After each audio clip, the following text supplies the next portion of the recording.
Hello everybody, welcome to Technique Tuesday. Today I'm going to show you how to make a Shadowbox card.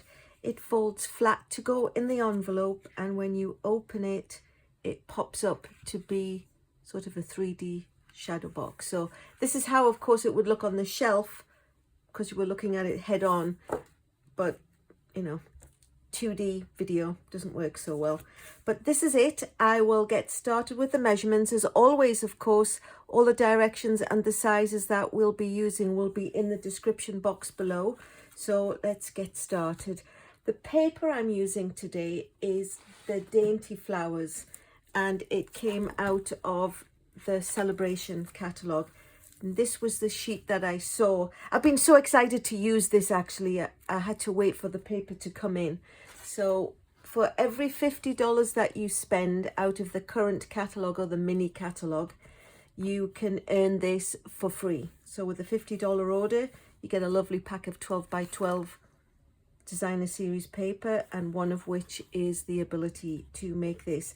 This is the paper that was on the front, but it's just such a lovely paper. Like I say, I was excited to use it and share it with you. So let me just pop that out the way and let's get started. So I'm just using a piece of basic white cardstock. It does use a whole sheet, although we cut it into 8.5 by 5.5 pieces. So that's what we'll do along the 11-inch side. I'll just move it down so the measuring part, put it at 5.5 and cut it in half. Then one of the pieces we are going to score at 4.25. So that makes just a regular card that we're used to. But then we're also going to cut off the last 1/2 inch. I mean, I would say on the back, but obviously at this point in time you can flip it over. So you just need to cut off 1/2 inch, so it's a 1/2 inch by 5.5 inch of one of the sides. But then when you fold it in half, it basically becomes a 1/2 inch missing off the back side. That's where the boxiness of the Shadowbox card comes into. But that's all we need to do to this piece of cardstock right now. So I'm going to set it to one side. The other piece, which is more of the box and the folding parts, there are just 3 score lines with that. So we'll score it at 4.5. Again, I tend to use this side of the paper cutter so it leaves more of the cardstock on the body so it doesn't move while I'm scoring it. So scored at 4.5. I'm going to turn it around. Scored at 4.5, scored at 4.25, and then score at 4.75. And then what I found is, I think in one of my previous videos, we cut off, it was almost like a 32nd of an inch, because it just fits better into when we butt it up against the inside of here. If it's not too big, it doesn't skew it out of the way. So we'll go back to where that 1/2 inch, the first 1/2 inch score mark was. And I mean, it's a slither. So what I normally do is, this is the cutting trough. And if you move it just to where it's the dark edge on a Stampin' Up! Paper trimmer and slice that off, you really get a slither. It couldn't be slitherier. So that's all we need to get rid of. I'm just going to pop my paper cutter out of the way, and then I'm going to fold on those score lines and give them a good rub with the paper cutter. No, Alyson, with the bone folder. Just want to make sure that they're kind of lining up straight. Because again, we want to try and keep this as even as possible. So this is the part that creates the box. So this is where the hole is going to get cut out of. So the way to remember is, put the 1/2 inch to the left hand side, and the next piece is where the decoration goes and where the see-through is to make the shadow box. So I took a piece of the paper, this is fresh Freesia, it's fresh Freesia designer, fresh Freesia designer series paper, which came out of the same Dainty flowers, and I've cut it to be the exact size of the piece between the score lines. So it's 3 3/4 by 5 1/2. And then in order to get these flowers, a piece that I could use without getting this part in the way, I cut it at 5, and then I cut, then I cut it down a little bit to 3 1/2. So it goes like this. And then to make the shadow box, I'm going to use one of the ovals out of the oval die cuts. And then what I like to do is just put post-its on, because I don't want to glue it into place yet. I'm just going to put post-its to hold that in place. But then also just a couple of post-its here to hold everything in the right part of the cardstock where I want it to be. So it will hold it all down gently, and this will hold the die cutting until it goes through. And then of course, being post-its, they just peel off. So this is where I'm going to run it through the paper cutter. The paper cutter, Alyson, the die cutting machine. I think I'm obsessed with my paper cutter in this video. And ta-da! By the power of YouTube, here's one I did earlier. So we can remove the little post-its. Obviously that's where the oval was, which I just showed you on the other one.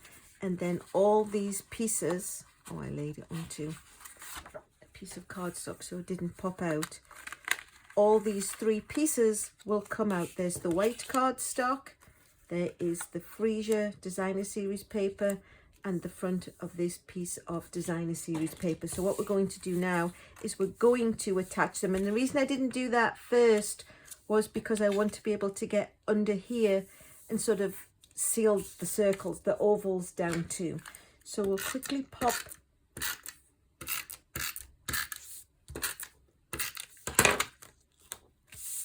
some adhesive on the back, line it up between all of the scoring lines, the fold lines, and also match up the oval in the middle. And likewise with this one, just a little bit of extra around it. And then we can line up the oval in the middle and the pieces at the sides, just making sure we've got an even border around. And then this is ready to become the shadow part of the shadow box. So we'll get back our piece that is going to be where the shadow box goes to, and when it opens, this is how it will look. So we need, we've basically built a box, haven't we? So what we need to do is stamp in the center of here. So when this is all connected together, it's going to make a lovely decoration. So in order to stamp properly, you need to be cognizant of where these pieces go, because you don't want to skew it off too much to one side, so when you open your box it's not in the middle. So we are just going to, sorry about that, leave that like it is, and then we know we need to stamp down into the middle of here. I'll get the fresh Freesia ink so it all matches. I'm going to use one of the paper pumpkin sets that says for a one-of-a-kind friend,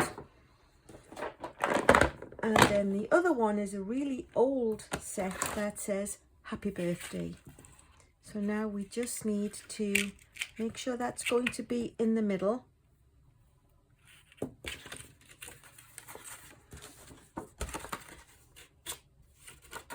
And if we line up the edges, oops, that's upside down. If we line up the edges of this, we know these are where they need to be. We can line this up and we know this is the area that is going to be at the back of the box. So we'll pop the happy birthday to you, plop that right in the middle, and then we'll take some of the confetti on one of the other stamps. We can now move this out of the way because we know we have it centered in the oval, and then we'll just add some confetti around, remembering that when you're looking into the card you might be able to see further than you realize. So we're going to go, oops, big mistake, but not to fear because that's on the inside and it doesn't really get seen. So it's going to basically look like this. So we know we could actually go back and add a few other pieces without it being seen too much. So that we know is going to be what you see when you've opened the box. So now we can get onto some assembling, and what we need to do is we need to attach the back of this card to the back of the piece that wraps around. So I'm just going to put some sticky on, and it's going to go as far as the first score line. So if we butt it up against the first score line and make sure it goes evenly at the top and the bottom, then it's going to fall into place. And then when we come to fold it and put it on the front of the card, we know that it's going to be a proper snug fit. So what we need to do now is put some really strong tape, the tear and tape, down the side of here so it will hold it in place, because when it gets opened and closed, if your adhesive isn't very strong, there's a chance that it could eventually peel off. So now you see how it's gone off to one side, but of course when it's a box and it pops open, it comes just in the right place. So we're going to close the card, fold, make sure the crease for this is folded right, give it another burnish with the bone folder, and then we can commit it to its little place. So we fold that, press it down, and now when we open the card, it's going to be in the right place. So all we need to do now is decorate the front. And to do that, I have cut a piece of Mossy Meadow. This is the 5.5 by 4 1/4. That's the usual card front size. So this is actually cut at 5 3/8 by 4 1/8, and this is cut at 5 1/4 by 4. Let me just quickly pop those on.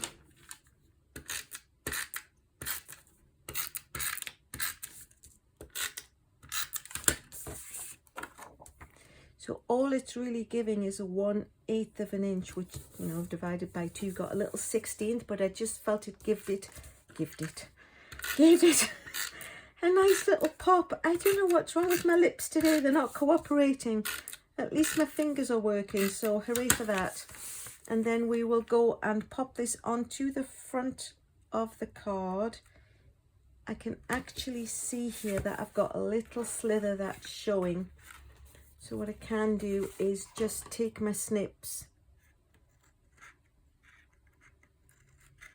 and run that quickly along the edge. That's the problem when you're putting something on that's exactly the same size as the bottom. You've got no leeway of the 1/8 of an inch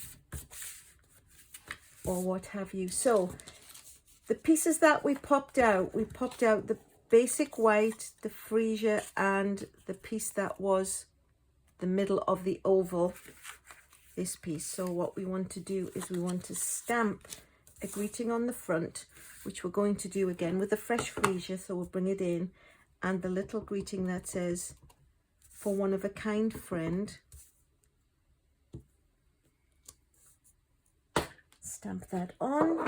I did feel that it was a little bit plain, so I'm just going to take one of the quarter sponges where it's flattened off and give it a sponge around, just so it makes it stand out just a little bit better. Close the ink. A little bit of fresh Freesia cardstock, which is just 3 1/4 by an inch, and it wasn't even particularly measured on purpose. That was just a piece I had in my little scraps box, and I thought, oh, you will do so nicely. So we'll pop that on there.